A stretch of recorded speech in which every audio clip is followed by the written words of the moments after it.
The Virgin Mary, the mother of Jesus Christ, wove this belt from camel wool while she was still alive on earth. She wore it as a symbol of her devotion and submission to the will of God. As time went on, the belt became a relic associated with miracles and healing power. After her ascension, she gave the relic to the Apostle Thomas. The apostle, in turn, gave the belt to 2 Jerusalem widows.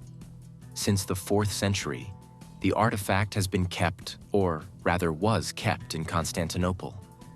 Legend connects the belt with the wife of Emperor Leo VI, who, according to legend, was cured of a serious illness thanks to the power of this relic.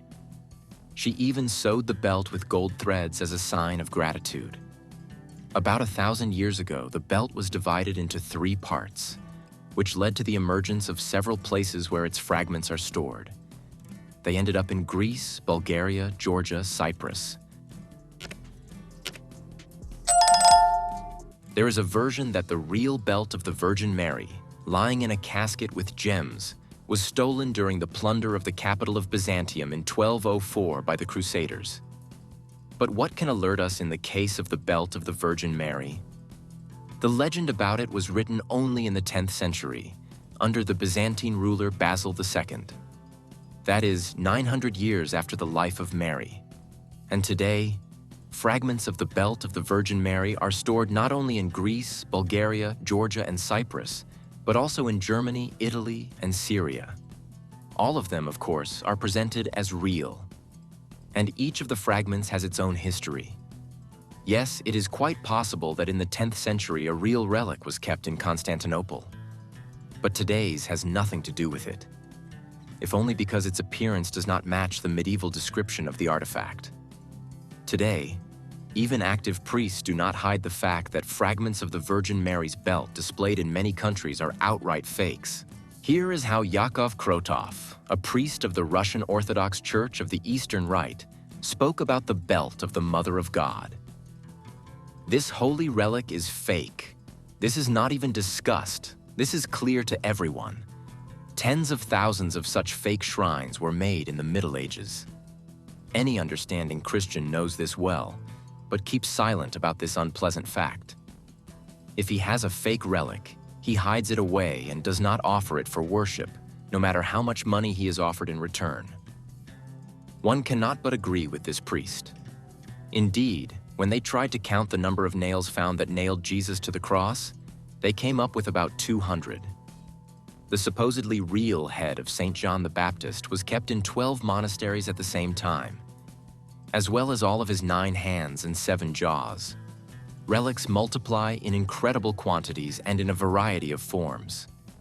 The staff of Moses, the wedding ring of Joseph, feathers from the wings of the Archangel Gabriel, straws from the manger of Jesus, vials of milk from the Virgin Mary. Unbelievers even joked about this. There are 10 heads of John the Baptist known in the world, but only 3 of them are genuine.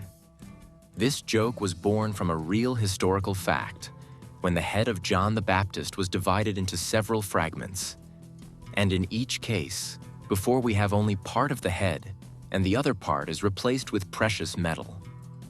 Thus, the facial part of the head of John the Baptist was exhibited in Amiens, the parietal part, on Athos, but both are authentic. The practice of venerating relics has been known to the Church since very early periods. First of all, these are the relics of martyrs. And already at the stage of venerating the relics of martyrs, a problem arose. This or that martyr could suffer far from his homeland. For example, Boniface of Rome was martyred not in Rome, but in Tarsus. And periodically, conflicts arose between the Christian community where the martyrdom was accomplished and the community to which the saint belonged during his life. Both believed that the body should be with them. In the case of Boniface, his relics were transported to Rome in their entirety, but there were other situations where such conflicts were resolved by dividing the relics. This is how the practice arose of keeping the body in one church and sending a part of it to another church, so that those who venerated the saint could also venerate it. The relics of martyrs were found throughout the Mediterranean, since the Roman Empire persecuted Christians for a long time and a lot, and its martyrs were almost everywhere. Historically, the relics of the apostles, with the exception of the apostles Peter and Paul, were mainly located in the East, as were a huge number of relics of venerated saints. Thanks to Eastern Christian literature, they were also venerated in the West, but the bodies were in the East. At first, Constantinople collected relics around itself, finding them in the eastern provinces and transferring them to the capital. For example, the relics of Archdeacon Stephen or the veil from Edessa. Then the Western Crusaders brought not only gold to Europe from Constantinople, but also those very same Christian relics. Thus, relics of Eastern saints appeared in many churches of Europe. The Crusades, in a sense, opened a cultural and spiritual window to the East for Western Europe. This gave rise, I am not afraid to say it, to demand for relics. During the era of the Crusades, this demand could be satisfied. There was even a kind of traffic of sacred relics. But then the Muslims recaptured the eastern territories. The Crusader states in the East disappeared one after another. Byzantium restored its statehood. The traffic ceased, but the demand did not disappear. And from the East to Western Europe, a river of now counterfeit shrines began to flow. It is to this period that we attribute such original things as Egyptian darkness in bottles, the feathers of Archangel Michael, the umbilical cord or foreskin of Christ, the milk of the Virgin Mary, and other unexpected things. In order to somehow stop this process, the Church at the Council of Trent in the 16th century decided on the need to codify all existing relics. That is, from now on and in the future, no one could receive or give a relic without the appropriate accompanying documents. The reliquary, in which, for example, a particle of the relic was placed, must be sealed with the seal of the person who carries out this transfer and has the right to it. This could be the bishop of the diocese or the abbot of the monastery. At the same time, the reliquary was accompanied by a document with a seal which described who, to whom, and under what circumstances transfers this shrine. The seals on the document and on the reliquary itself should not be damaged. As a result, the vicious practice began to weaken, but not all pseudo-relics were withdrawn from circulation. The current situation of open markets, including antiques, has opened access to many different kinds of relics. Some of them come from active Christian churches and have the relevant documentation, while others come from who knows where. Accordingly, apart from the fact that the seller swears that this is a piece of the Lord's cross, he has no accompanying documents. Many monasteries and churches responded to the offers of relics with great pleasure, and secular benefactors of one or another monastery or church acquired relics for them at various auctions. Sometimes there were peculiar incidents.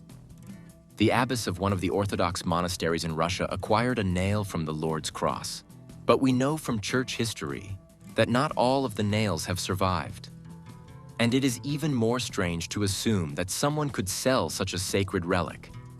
The gullible abbess, seduced by the beauty of the ark, decided to acquire the relic and acquired it, with the relevant documents, signatures, and seals. Moreover, these were truly authentic documents, signatures and seals. Only neither the abbess nor her benefactors knew Latin, and the document said that, "Hereby Monsignor such and such person with blessing transfers a copy of the nail of the cross of Christ." That is, it is written directly in the document that before us is a pious copy. It must be understood that the cross of the Lord is a relic with a very low degree of preservation. Its largest fragment is kept in Jerusalem, and all the other small fragments are scattered throughout the churches of the world, and their total weight does not exceed 2 kilograms. Indeed, on European reliquaries, you can see such interesting things as, for example, the relics of Saint Patrick of Ireland. In fact, his relics were not found and rest at the burial site in Downpatrick in Ireland. Therefore, the Irish Church treats with great love other relics of Saint Patrick, the bell, and the staff. And it is quite difficult for an ordinary churchgoer to understand whether the piece of a holy relic in front of him is real or not. Therefore, a simple thought comes to mind here. If somewhere you suddenly gullibly honored a fake piece of a relic, then the Lord certainly hears our prayers and accepts them. Another question is that those who exhibit such relics should understand their responsibility and not thoughtlessly exhibit everything that has the inscription. Relic.